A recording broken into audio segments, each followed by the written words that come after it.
lesson 41, we're going to be taking rational expressions, figuring out what are the like terms so we can put them together. And some of the problems that we solve today will be ones that take 2 steps to get to a solution.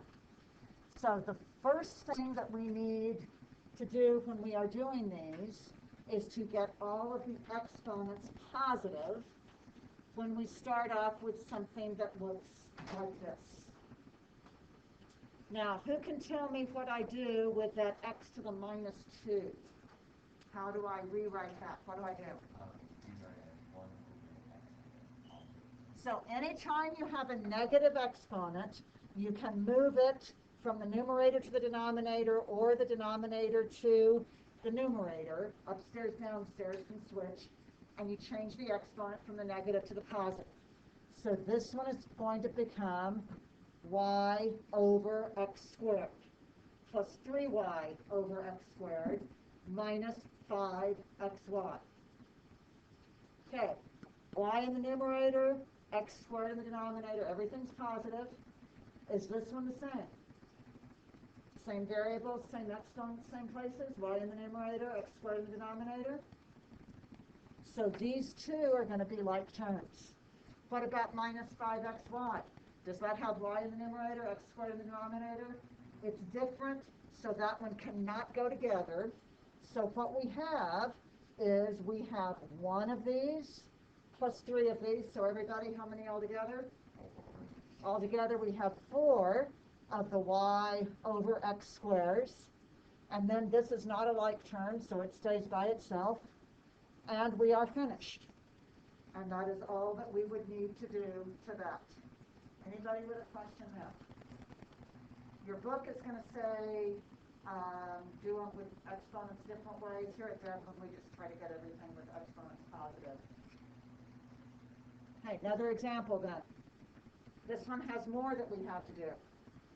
We have a couple of negative exponents. Actually, this one we will do those directions. And then when Mr. Slott is back, ask him, does he want you following the directions or doing all exponents positive? In Algebra 2, we do everything positive. But ask Mr. Slaughter when he's back which way he wants that. So if I have these two that are negative, they have to switch between numerator and denominator. So the a comes to the denominator as an a to the 8th. The b goes to the numerator as a b to the 9th. And then we have the b squared. The next one, do I need to change anything on it? So I have minus 4b to the 11th over a to the 8th. Do I have any negative exponents on the last one? But is there anything that I can simplify on that last one? What can I simplify on that last one? You have the 2 b's, so I can only have one b. I can't have a b in the numerator and one in the denominator. So b to the 11th over b to the 5th becomes how much did you say? Perfect. And then the 6 stays where it is. That becomes a b to the 6th in the numerator and an a to the 8th in the denominator. Going back to the first one, is there anything else I can simplify on it? Kind of like what we just did. Yes? Since it's multiplying between 9 and b squared, then you can add 9 plus 2. So that becomes b to the 11th over a to the 8th. And then we had this minus 4b to the 11th over a to the 8th. And we had a plus 6b to the 6th over a to the 8th. That makes sense. Any of those like terms, like we just talked about on the last one? Exactly the same variables, same exponents, same places? Yes. The first two are like terms. If I have one of them, minus 4 of them, how many altogether, everybody? Negative 3 of them, and they are b to the 11th over a to the 8th. And this one is not a like term, so it stays separate.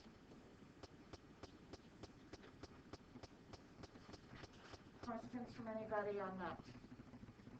Okay, then we're going to do what it's set up here in the directions, just to see if we can put all variables into the numerator.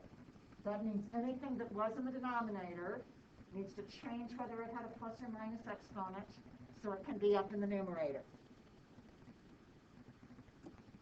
So if we do that, minus 3, what would have to happen to the exponent on the A? It would have to be a negative 8 if we move it up to the numerator.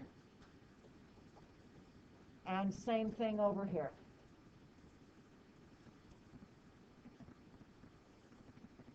Everybody good there? Okay, let's try a couple of two-step problems. If x plus 7 equals 2, you're used to solving for x, and what does x equal? If I just solve this part, what does x have to be? I heard some people shouting out -5. If I subtract the 7 on both sides, x is -5. That's true. But if you say x equals -5, you don't get the problem right, because this problem doesn't say what is x. This problem says what is x plus 3.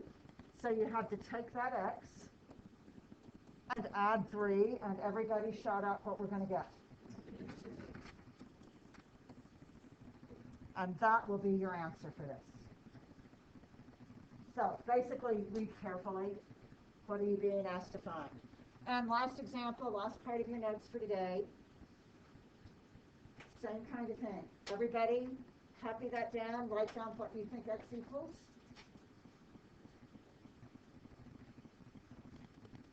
Okay, shout out. What did you get just for x? Everybody good with x equals 10 when you've added 6 to both sides?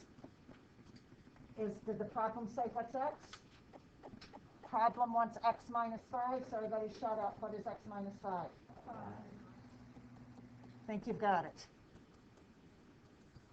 Anybody with a question?